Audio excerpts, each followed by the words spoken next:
اور کہنے لگے کہ ابا حضور آپ نہ جائیں میں آپ نہ جائیں میں آگے کوئی دعوت تھی کیا؟ اجازت مانگ رہے تھے کہ آپ نہ جائیں میں جا رہا ہوں. کیا اگلا منظر نگاہ میں نہیں تھا؟ ہاں بے شک تھا، لیکن چونکہ راز سے واقف تھے کہ آگے جنت ہے، آگے کون کون انتظار کر رہے ہیں، اور جو گئے ان کی کیا پذیرائی ہوئی، ان پہ خدا کتنا راضی ہوا، رسول کتنا راضی ہوا. اس لیے یہ غم میں نہیں، یہ تو شوق سے جا رہے تھے.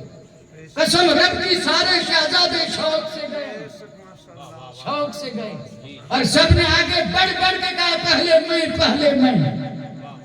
وہ شوق اس لیے تھا کہ وہی راز سے واقف تھے کہ دنیا چاہے جو سمجھے، لیکن حوریں جان بھر کے انتظار کر رہی ہیں، ہار لیے کھڑی ہے کہ آؤ جنت کا دولہا بنائیں اور رب کی رضا میں لے جائیں. زین العابدین بھی اٹھے تھے، لیکن امام عالی مقام نے فرمایا نہیں، بیٹھ جاؤ بیٹے. وہاں بڑی آپ نے نصیحتیں کی تھی اور بڑا تفصیل کے ساتھ ذکر ہے. آپ نے کہا نہیں، تم جاؤ گے تو حسینی نسل کہاں سے چلے گی. اور آپ نے سب سے بڑی بات آپ نے یہ فرمائی کہ جو میرے والد اور میرے نانا نے سینے میں مجھے علم دیا ہے وہ کس کو دوں.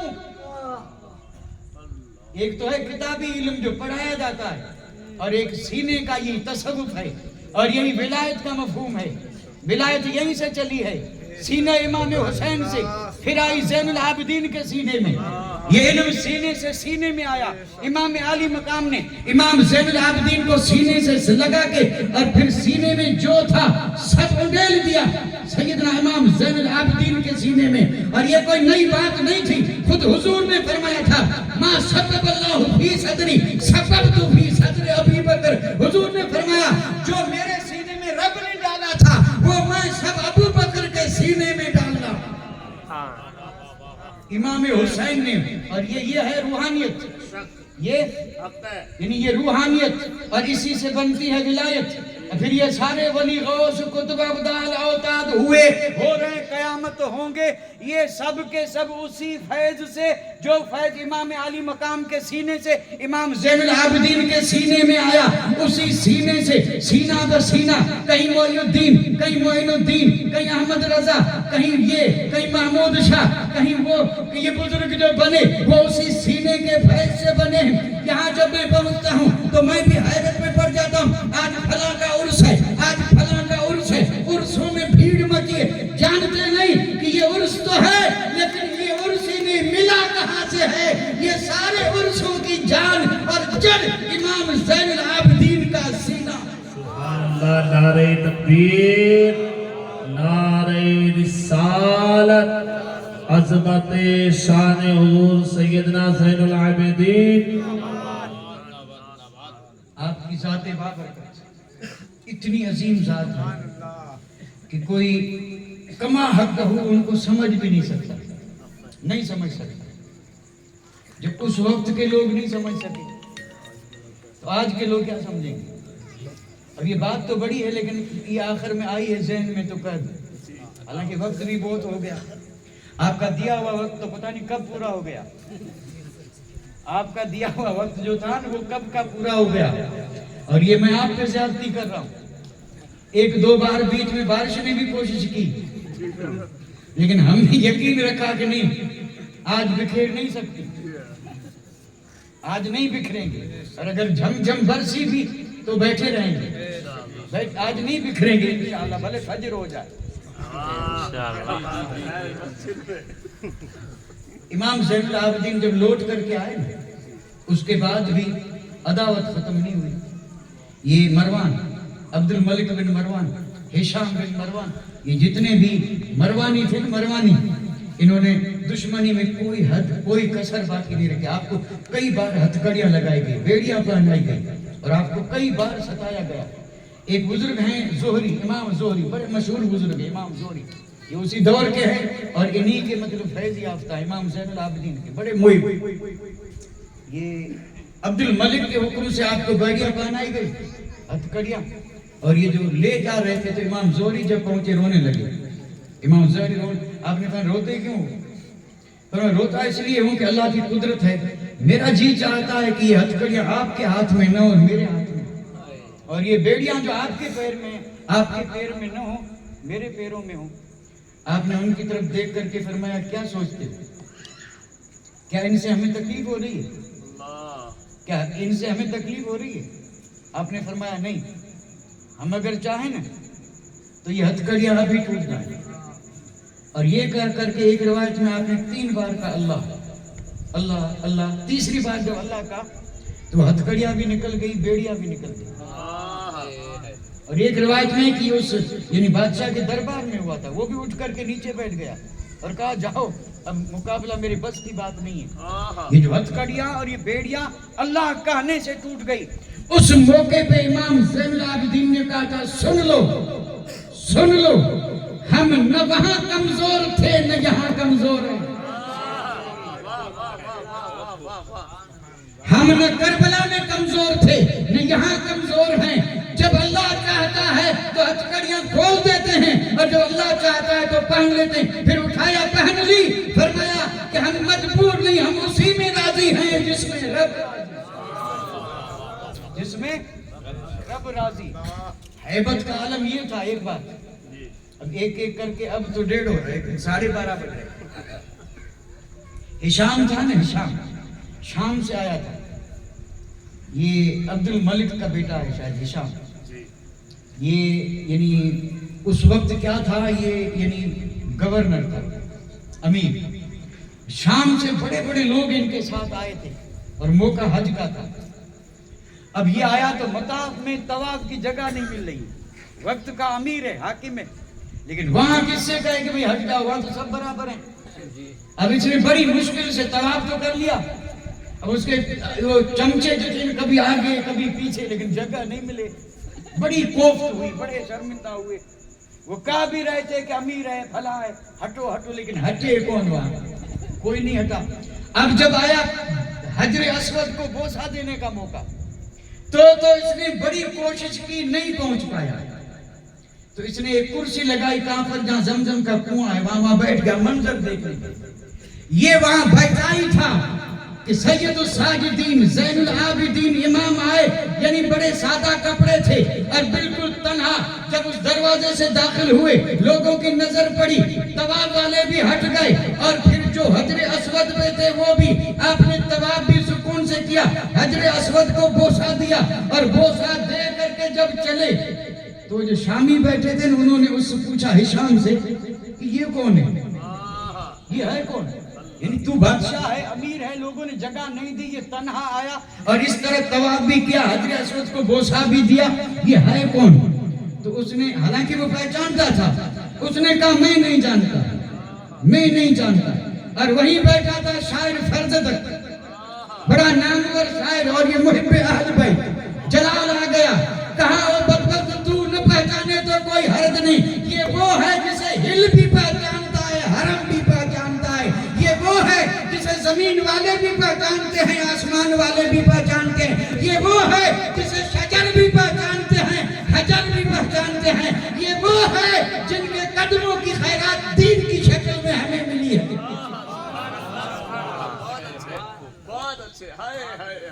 اور یہ اس نے اپنا یعنی جو نظریہ تھا، عقیدہ تھا، وہ بتا دیا کہ تیرے نہ پہچاننے سے کچھ نہیں ہوگا، اسے سب پہچانتے ہیں، اور جو خدا کو پہچانے اسے، جو خدا کو پہچانے اسے سب پہچانتے ہیں، اور جو خدا کو بھول جائے اسے اپنے بھی نہیں پہچانتے۔ وَمَا عَلَيْنَا إِلَّا الْبَلَاغُ وَآخِرُ دَعْوَانَا أَنِ الْحَمْدُ لِلَّهِ رَبِّ الْعَالَمِينَ۔